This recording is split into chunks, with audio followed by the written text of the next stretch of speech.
Today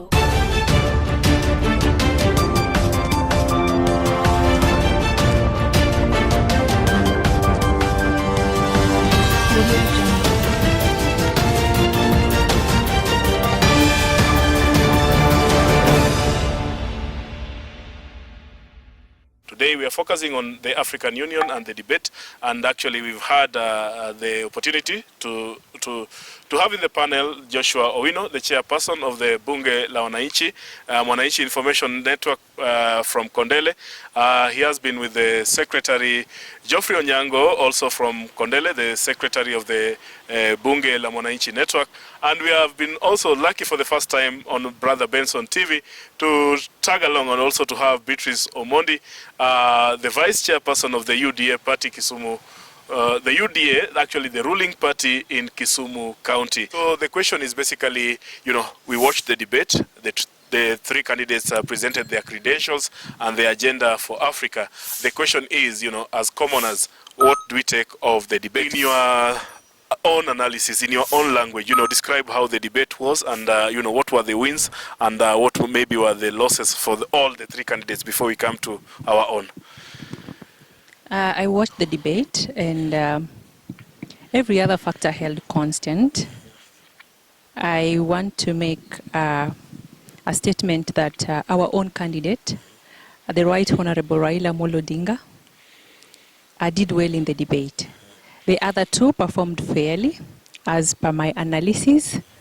And I'm saying this because from the interview, or the debate rather, I was able to notice, it's not like it's something new, but just to further notice that our very own Right Honorable Raila Odinga is a visionary leader and has the blueprint of Africa in terms of development. So I think he did quite well, and the debate was well informed.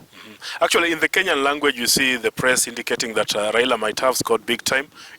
Which particular agenda did you pick of the Raila's presentation that you feel that this was the best score for Raila Odinga in the debate? I listened to him mention a number of agendas when he is elected as the chair of AUC. One was development in terms of infrastructure. He has sat previously at the helm of the leadership in the AUC in terms of infrastructure, and he did a pretty amazing job while sitting in that position. We are also able to see as Kenyans the Lamu Road, and also here in Kisumu, the super road which is being constructed here in Mamboleo, which is supposed to join through southern Sudan and to Cairo. Number two, I also had him mention on matters value chain creation. It's also about time that we as Africans, we create a value chain in the exports that we are doing as a country. We see the other time, Ghana decided to add value to their cocoa. So they are exporting rather a finished product. Yes. So this is one of the greatest agendas of our very own Right Honorable Raila Odinga. Secondly, he talked about health. This has been a concern to Africa, and I'm just delighted that he was able to highlight this agenda. And I strongly believe, because we have seen him lead a number of changes or revolutions in our own country. So I'm very much confident that he is a leader who leads by example, and all these agendas, you will see them to fruition. Also, another very critical thing is matters security. Yes. It has been a long way coming for Africa as a continent to have a seat in the Security Council at the UN. And the population of Africa is pretty much larger than that of Europe. I was very much delighted to hear the Right Honorable Raila Odinga make this statement. It's pretty much unfair for Europe to have 3 sittings or 3 seats in the Security Council, and Africa, with a population of 1.4 billion, has only one seat, and this seat, they do not have the veto power. I am very much confident in the Right Honorable Raila Odinga that when he gets that seat, he will make sure that we have at least 2 seats in the Security Council with veto powers. Thank you very much, Beatrice, and a very detailed explanation of Mr. Raila's presentation. Now we come to you, Geoffrey Onyango. Yes. Kama ulitazama, we can use whichever language. Kama ulitazama mjadala ambapo Raila na wasimamizi wale candidates wengine walikuwa wanatoa agenda zao kuhusu Afrika. Sijui nini ilikupendeza ama ni nini uliona tu kwa mjadala wote kwanza kuhusu candidates wote, na labda pia kwa ubaguzi, kwa sababu tuko Kenya, tutaangazia sana Raila Odinga na jinsi aliperform. Nini ilikupendeza sana katika huo mjadala ulivyokuwa ukifuatilia? Thank you. First and foremost, I'll say Raila scored high compared to the Djibouti candidate and the Madagascar, Mr. Richard. First and foremost, I would say Raila actually, while he was articulating the issues affecting Africa, I heard Raila stating very well,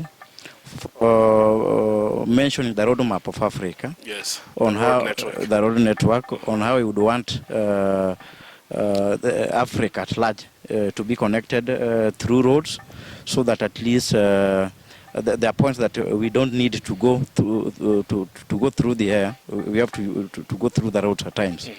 That actually impressed me as an African. Two, as Africans. Yes.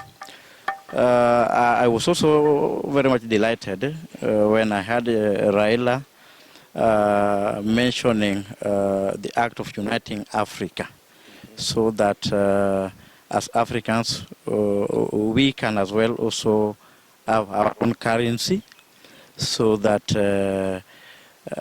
Africa is also well known for the minerals. Raila mentioned that we have minerals here in Africa. Yes. Given the opportunity that Africa can be developed in a way that we have got the machines necessary, Africa can do the production themselves, refine the minerals before they are taken out. So they can actually have the final products from Africa. Yes, from Africa. The Museveni narrative that if you want our minerals, you put up the factory. Exactly. To do the final products. Exactly. Lastly, yes. When I watch Raila, he has Africa at heart. And as Kenyans, I'll say, being that while he was the Prime Minister, I saw all that he did in Kenya. We saw the education system. Actually did a tremendous job. Yes. Today, Kenyans would go to school freely. Na jambo la kwanza ambaye nilisikia kama ni mzuri sana kati ya Raila Odinga, ambaye ningeweza kusema kwamba ati bwana Raila Odinga ako na utu na ako na moyo ya kuunganisha nchi zote za Kiafrika. Kwa sababu nilisikia vile aliongea mambo ya infrastructure development wakati yeye alipata ile kiti ya road mapping. Aliongea kwa hizo mambo zote katika hizo continents ya Afrika. Lakini wakati alikuwa anaongea namna hiyo, mimi pia kama wenu, mimi pia naona vitu kama hizo inaweza kuunganisha Afrika. Yes. Lakini nchi zetu kama Kenya, kuna vitu pia tunataka kama bwana Raila Odinga wakati anaenda kutumikia wale watu kule nje. Lazima pia mambo ya road network alete katika nchi yetu ya Kenya. Kwa sababu tunajua Raila Odinga ni kiongozi ambaye akijitokeza anaweza fanya vitu makubwa katika nchi yetu. Kwa sababu ndio maana umepata kama amejitolea, anataka kuunganisha Afrika na anataka kuleta mabadiliko katika nchi zote za Kiafrika. Kwa sababu unajua mambo ya security ni mbaya sana katika Africa continent. Tuko na shida kubwa sana, hata ukiangalia kule Kongo aliongea juu yake. Kwa sababu unajua Kongo, unajua vita inatokea kila wakati. Sasa kutoka huko mara saa yote mara wanajeshi inapelekwa katika hizi zote, wanasanya wanajeshi wanapeleka kule Kongo kwa sababu vita ya kuchimba magodi. Sasa hiyo ndio shida. Na akisema hizo zote wakikaa chini kama viongozi ya Afrika, na yeye pia amechaguliwa kama mwenyekiti, ataunganisha hii nchi zote ya Kiafrika na ikuwe pamoja, na tuone vile kama nchi inaweza kuwa moja. Sasa hata kama wataunganisha, lakini hapa Kenya pia tuko na shida. Sio ati Kenya peke yake, hizo nchi peke yake ndio wako na shida. Sisi pia tuko na shida. Sasa wewe unasema kwamba tukiangazia Afrika pia tusisahau nchi yetu kama Kenya. Kuna zile ambazo kupitia yeye anaweza shawishi zikuja hapa Kenya. Yes. Hiyo ndio nasema. Na hiyo pia tunasema kama kiongozi ya Kenya hii, asisahau Kenya hii. Kwa sababu Kenya ndio imemtoa kama mwenyekiti. Sasa aende kwa ile kinyang'anyiro kule kwa Afrika. Na wakati ako pale, unajua vile mjadala ilijitokeza, watu walikuwa nafikiri ati Raila hakuwa na masomo. Wengine pia walikuwa nadhani namna hiyo. Lakini Raila alisema yeye ni kiongozi supabu, amesoma na ako na degree na ako na ile, yeye pia ni engineer by professor. Hiyo pia ilishtua watu wengi katika. Ilishtua wengi. Ilishtua watu wengi. Kwani Wakenya walikuwa nadhania Raila amesomea wapi? Wengine watu walikuwa na tena, hiyo ilikuwa mjadala wakati Raila alikuwa anaelekea pale. Walikuwa nasema Raila atasema nini? Na akifika pale yeye amejitokeza na akasema mambo ambayo tena ni tofauti, mpaka yeye pia sasa akashinda wale marafiki zake kutoka Madagascar. Asante Owino. Thank you very much. We are still on the debate. We are focusing on the debate that was at the Mjadala Africa Forum that was held in Ethiopia last Friday. We are still looking at the three candidates, the debate that was, and the topics that generated from the very debate. Now, we are not looking at Raila alone. You know, the debate and whatever the three candidates presented, I will ask you, Beatrice, do you think it is the moment for Africa to unite and even the Africa to have the correct leaders at the helm of AU so that all these vision, strategies and all that can help Africa grow? Is it the moment for Africa to unite, and is Africa ready to unite? Thank you. It's about time. Yes. A lot has been said. Whatever is left to be done is the action. And there is no any other better person other than our very own Raila Odinga, who can unite Africa as a continent to speak and be one thing. There's something which is really important here, and it is a thing which has been drawing us back as a continent. Yes. I want to speak to the financial institutions, particularly the international financial institutions. The IMF, the World Bank, all that together. The formula that has been in place for Africa is very unfair and very biased. It doesn't really make sense to me how Africa as a developing nation has to take loan with these financial institutions, the international ones, at a rate of 12%, and the same loan would be serviced to other continents at a rate of 3%. At a very low rate. At a very lower rate. And some of these countries in Europe are still developing, as Africa is. So it's about time that we start to think in that line, and there's no any other better person who can spearhead this kind of change other than our very own Raila Amolo Odinga. The other two candidates presented themselves. Yes. They spoke well. But I will still say that Raila did better than them. Okay. And as Kenyans, it's really important that we begin to double down on supporting our very own Raila Amolo Odinga. This is not Kenyan politics, this is international politics. Something so saddening is that the opposition of our very own Raila Amolo Odinga is coming from Kenyans.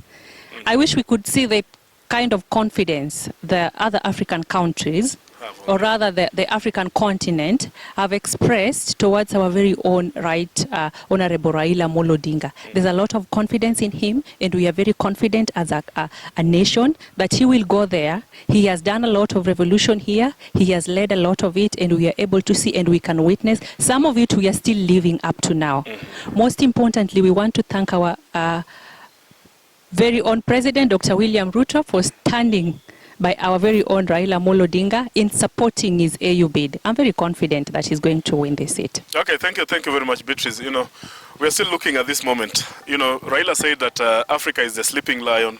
We have the tiger, the dragon of China, the sleeping tiger somewhere, and all the animals he mentioned. So do you think it's time for the lion? Is it time for Africa to unite and awaken? And can Africa match the rest of the world? It is exactly our time as Africa to wake and to shine to the world. Raila, with the vast experience he has, not politically, but the leadership. Yes. I'm very much sure that Raila will leave Africa united. We as Kenyans, and I will also urge other African nations, let us give Raila Odinga this chance. I'm assuring them that Raila will leave Africa a united nation. Raila will leave Africa shining, so that the Chinese, the China, or the European nations, I'm sure they will be shocked. They will be shocked. They will be shocked. So it is time for Africa to unite. It is our time. So Owino, tukirudi tunaangazia tena hii mjadala. Kuna watu wanasema labda Afrika na shida zake mingi, bado muda haijafika. Raila anasema kwamba Afrika ni kama simba imekuwa ikilala. Hii simba inafaa itafute dragon ya China, itafute tiger ya mahali fulani na paka ya fulani maybe ya Asia, ndio wakati yani hao wanyama wote wa feel kwamba Afrika iko. Nadhania ni time sasa Afrika ingurume vizuri kama simba. Wakati ni sasa. Tena ni ukweli. Lazima sisi kama Afrika, lazima sasa tuungane. Kwa sababu mambo ya kusema kwamba ati lazima tungoje wale wazungu ndio watuongoze, hiyo sasa hapana. Lazima tuseme tumekataa mambo ya wazungu kutuongoza. Kwa sababu mambo zote ya nchi zote ya Europa walisaungana kitambo. Lakini sisi kama Afrika bado sisi tujaungana. Lakini sasa tunaomba tunaomba wapatie Raila Odinga mwenyekiti ya African Union Commission chair, wakimpatia hiyo kiti. Najua kwamba Raila Odinga ni baba wa taifa. Tunajua kwamba na akili ambaye huyo mzee ako naye, tunajua kwamba this time round anaweza kuunganisha Afrika na tuwe kama sisi pia tunajionyesha katika nchi zote za duniani katika nchi hii. Lakini hatuwezi sema ati lazima tungoje wale ambaye kutoka kule China, tungoje watu kutoka nchi za Wahindi na hizo nchi zingine. Sasa tuseme kwamba tunataka kuungana na ni wakati ni sasa, na kama si sasa ni sasa hivi. Sasa tukisema kama si sasa ni sasa hivi, kwa sasa hivi baba, wengine wanamtaja baba, wengine wanamuita Raila baba wa taifa. Na labda akienda Afrika atakuwa na title lingine tofauti. Atapatiwa jina lingine mpya. Kama gani? Sasa yeye atapata jina lingine, baba atakuwa baba ya Afrika. Atakuwa baba ya Afrika. Sasa hakuna mambo mengine. Hiyo ndio tunajua. Na sasa tukianza na wewe pia Owino katika hii swali langu. Najua ni swali, endapo Raila atakosa hii nafasi, unadhania wale wengine candidate mgani ataweza kusongea karibu na yeye, labda kujaribu atamuomba notes zake kwamba tulishindana nikakushinda, nisaidie notes zako. Nani atakuwa karibu na yeye hapo sana? Wacha nikwambie Bwana Odera, ni ukweli kabisa. Hata tukiongea kwa hii mjadala, tukiangalia vile ile mjadala ilikuwa naendelea kule Ethiopia. Hata ukiangalia ile mjadala mzuri, ukiangalia Bwana Yusuf, yeye alikuwa anazungumza kwa sababu yeye tayari alikuwa minister ya foreign. Alikuwa anaongea kwa sababu ametembea. Na hiyo ametembea katika Afrika zote, anajua mambo zingine. Lakini yeye points hakuwa naye karibu ambaye anaweza kuunganisha Afrika. Lakini hata ukiangalia mambo ya kuunganisha Afrika, yeye hakuzungumza mzuri. Na ukiangalia vile Raila alikuwa analeta hapo, kwa sababu Raila aliulizwa, unaweza unganisha Afrika na mambo ya finance and stability ya Afrika inaweza kuwa namna gani? Raila alijibu hiyo kitu mpaka si kudhani ya kwamba ati Raila ni mzee ambaye ni umri wakati ile. Sasa mimi nilikuwa naona tu kijana ndiye alikuwa anaongea na wale watu. Lakini yule mwenye anaweza songa na yeye karibu ni yule mtu wa Madagascar. Hata ukiangalia vile alikuwa amejitokeza pale na akarepresent himself mbele ya wana Afrika, alijitokeza mzuri na akajitoa vitu zake mzuri sawa sawa. That in the event that things go south, you know, we can even borrow the notes from Raila Odinga. As per the debate, first and foremost, I want to believe that Raila has won. Okay. Number two, the two other candidates, Dr. Yusuf and the one from Madagascar, Mr. Richard. Mr. Richard. Yes. Dr. Yusuf And some have vast experience because he is also a foreign affairs minister from Djibouti. The experience he has, actually, I saw him trying to articulate the issues as per Raila was doing it. So, as per my judgment, I'll say he did quite well compared to Mr. Richard from Madagascar. So I'll say in the event that we are shortchanged, but I know we won't be shortchanged. The Djibouti counterpart might be. Okay. Yes. So we know believes that the Madagascar candidate did well. You believe that Dr. Djibouti, yes, Foreign Affairs Minister, did well. Yes. Betty, Betty is when we are looking at all this, anything can happen, and actually the presidents are the ones who are going to vote, different from our opinions and all the debates. Who will you rate that was closer to Baba in this case, closer to Raila in the debate, and stands a chance in the event that Baba maybe does not clinch the seat? That is a very difficult question. To ask. Having my confidence that our very own Baba is going to win, has already won rather. Looking at the two other candidates, that is Mr. Ali Yusuf and Dr. Robert from Madagascar, Ali Yusuf did better. So I would say that he would come after our very own Raila Odinga, but the fact remains that our own will win that seat when the time comes in March. I tend to reserve my comments regarding on who would come closer to him, because he did better than all of them, and absolutely nobody would win this seat other than our very own. So to our viewers, you've heard from Betty that there's nobody who stands that chance of moving even closer to Raila, that this thing is gone, and hii imeenda in the Kenyan language. Hii imeenda. Na ikiwa hii imeenda, tutarudi kidogo kwa siasa za Kenya. Hii imeenda itamaanisha kwamba Raila sasa atajiondoa kwa siasa za Kenya. So tunaangazia kitu kwa kigusia tu, baada ya Raila Amolo Odinga kupata nafasi hiyo, tuseme Februari mwaka ujao, siasa za Kenya zitabaki aje? Kuna wale bado wana believe kwamba siasa za Kenya bila Agwambo pia itakuwa ngumu. What options do we have as a country, moving forward without Agwambo? How will we learn to move forward without Raila Amolo Odinga in the Kenyan politics? What shall happen? I think he has stood the test of time. That is the Right Honorable Raila Amolo Odinga. And it's about time that he moves forward to serve Africa. He has served us well as a country, and we appreciate his efforts. We have our own president who is sitting, Dr. William Samoei Ruto, who has vested a lot of support to our very own Raila Amolo Odinga. I don't think anything would go amiss, because Raila has led, he has guided, he has mentored. He even mentored our very own president, William Samoei Ruto, Daktari. So I don't think there's vacuum. He's going to serve Africa, and Kenya would still remain as Kenya. We have a leader who will still be our leader come 2027. So there's no vacuum. Betty is saying that there's no actually vacuum, that Kenya will learn to survive without Raila Amolo Odinga. Geoffrey, yes. Hii imeenda ni kwamba kulingana na the debate here is that it's all done. It's just a matter of time, then Baba takes over the leadership of Africa. Now, what next for Kenya if Baba goes to the AU? Actually, truth be told, it will be very difficult to believe that Jacom, Raila Amolo Odinga, the political enigma, is no longer in Kenya. That is now serving the AUC, the Africa. As Kenyans, and now as Luos, I won't believe he's not there until I'll see now he's seated there. And as much as he will be away, the other time he told us that Djibouti is 2 hours away from Kenya. Just around the corner. It's just around the corner. So Ethiopia, not Djibouti. Ethiopia. Ethiopia. So I still believe that Raila will be around, as much as he will be there, though we will give him humble time to serve Africa, so that at least the development we've always wanted as Africans, we would realize them through him.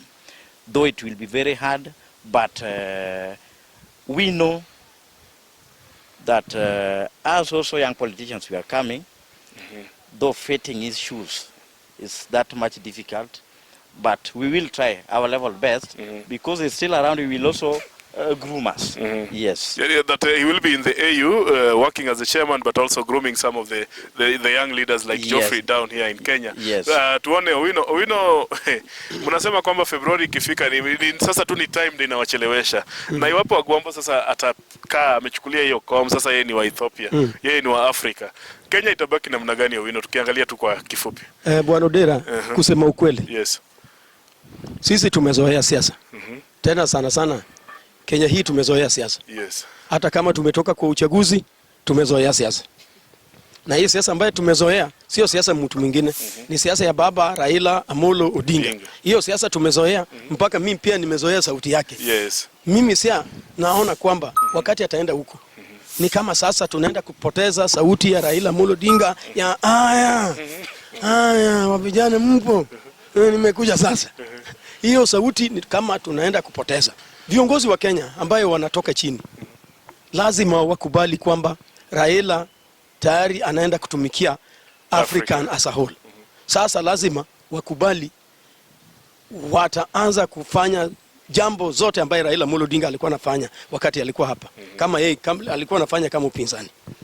Raila ameungana na serikali zote ambaye imefanya kazi katika nchi hii. Sasa hii tunaona kama Rais William Samoei Ruto anamuunga mkono aende afanye kazi pale. Sasa viongozi ambao walikuwa namfuata katika azimio la umoja lazima wajitokeze na waanze kufanya kazi ya upinzani. Wasingoje Raila aende pale ndio sasa waseme kwamba ati sasa baba ndio kama alikuwa hapa hii ingefanyika. Kama baba hakuwa sasa hii iwezi fanyika. Hiyo ndio maana sasa tunasema wa vijana ambao wanatoka chini lazima waamue na wajitokeze na wakae kama opposition na waweke serikali kwa kazi. Serikali waendelee na kufanya kazi. La sivyo tutakuwa na shida zaidi kama tunangoja baba. Kwa sababu opinion poll ya CNN imechukua baba imeweka kwa opinion namba 1 na percent 48 na yule mtu wa Djibouti ameweka 26. Tayari baba ameshinda hiyo kitu. Sasa tusingoje, lazima tujitokeze na tujue kwamba baba ameenda pale African Union, yeye ni bwana chea kule, na kama anaenda kuwa baba ya Afrika, lazima sasa pia tuwe na viongozi ambaye wanaweza fanya kazi wakichunga serikali wasizidi kunyanyasa raia. Unajua kazi yetu kama wanahabari pia ni kutaja maneno ambayo watu labda hawangependa kusikia. Iwapo Raila atakosa ile nafasi AU, nafasi yake bado iko katika siasa za Kenya. Yes, hako naye. Wacha nikwambie Bwana Odera, hapo hata sio jambo mbaya kuuliza. Ni ukweli kabisa. Raila akikosa ile kiti, Raila atarudi tu hapa na bado 2027 tunajua atasimama. Na atatafuta hii kiti ya urais na ataenda kusimama na tena 2032 baba hako hapa. Baba atakuwa hapa milele mpaka kwa mwisho pale, na mwisho itakuwa tu mbinguni. Hakuna njia nyingine. Akikosa huko akona nafasi yake. Anarudi hapa, nafasi iko. Bado ile kiti yake ni sawa sawa.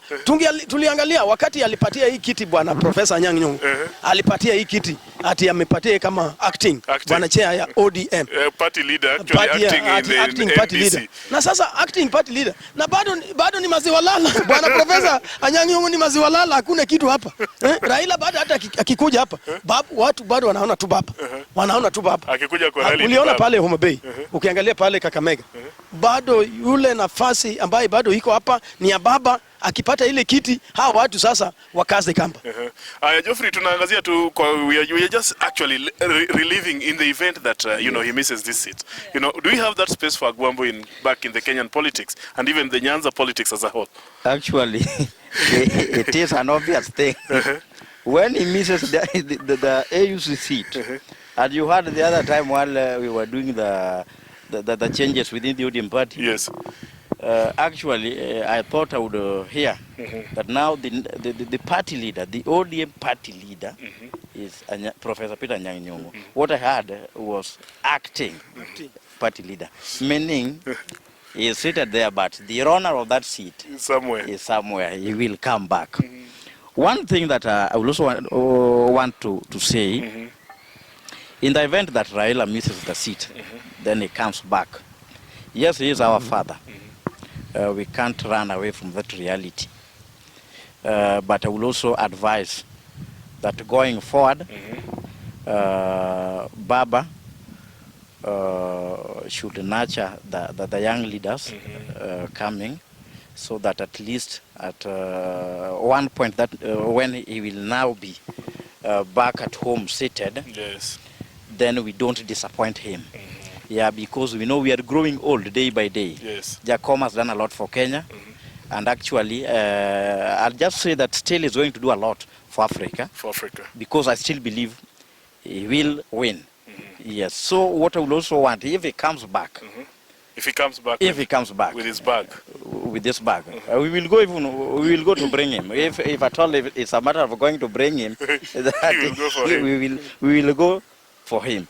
But if he's back, I will advise, and I will also request for that matter, Yes. that Baba assists us, the young leaders, the young leaders that are now coming up. He grooms us so well so that we can emulate what he has done for the country, so that when he's away, we actually don't disappoint him. Okay. Actually, we want to do things far much better than where he has left it. So it's just time for him, and there's that space for him. Yes. Which is a very harsh question, and I know you've even insisted that nobody is coming closer to Raila in this race. So, but in the event that the happening happens and Raila misses that seat at the AU, what is his place in the Kenyan politics, and what is his place in the Nyanza politics? What shall happen? We know in Nyanza his cough is like a law. So what will happen to the Nyanza people, and what will happen to the Kenyan politics? I think Raila Amolo Odinga has served the country well. Yes. And as a country, I think it's also important that we foster the spirit of mentorship and duty delegations. Yeah. In saying this, I mean that the people who have lived this political journey with Raila Amolo Odinga, I believe they have been mentored. They have learnt a few here and there. And I also think it's very imperative for young people to be allowed to vie for these particular positions. Raila is a very respectable person in our country. He has done so much. We cannot dispute that. But if, just in any case, which I think is a little bit far-fetched, that he doesn't get this seat, then I think it's important that he comes back and let the young people take this leadership position as he had mentored them and guided them. Okay, thank you very much. We've gotten to that point of the debate where we'll want now to get the last parting shots, and these debates will continue. So, Beatrice, what will be your parting shots about all the debate we've had today? Your final words as we come to a close. I want to speak as a youth. Yes. On this subject matter. This is African politics. It is not Kenyan politics. And if anything, our president is on the right trajectory economically for this country. Yes. I would urge our youth, the Gen Zs who are on social media every now and again, trying to oppose the position of our very own Raila Amolo Odinga. We are still young. We want to be leaders, yes, but we need mentorship. A child is born, a child learns how to walk, learns how to, until he or she can eat by him or herself. Through guidance by the mother. Yes. The same concept or the same analogy applies to leadership. We need to learn. Leadership is a progressive learning. It never stops. But then we cannot come out as youths that we want to be in leadership position without guidance. Yes. This is not possible. It is not workable. I am asking the youths. It is about time that we double down to support our very own. The African continent is behind Raila Amolo Odinga. I don't understand why we are out there on social media making a lot of noise, whilst we don't even understand the impact that he has done to our country. Let's learn to be patient. Let's learn and accept to be guided. Thank you very much. That's a message from Beatrice, a youthful leader. Actually, Beatrice is the vice chairperson of the UDA party in Kisumu County. Yes. Geoffrey Onyango, Yes. you know, that final comment as we come to the close of the show today, you know, what clicks in your mind and what will you want to tell fellow youth and even the leadership of this country and even to about everything, you know, we've discussed this afternoon. What message do you have as we close? First and foremost to our honorable, Right Honorable Raila Odinga. Yes.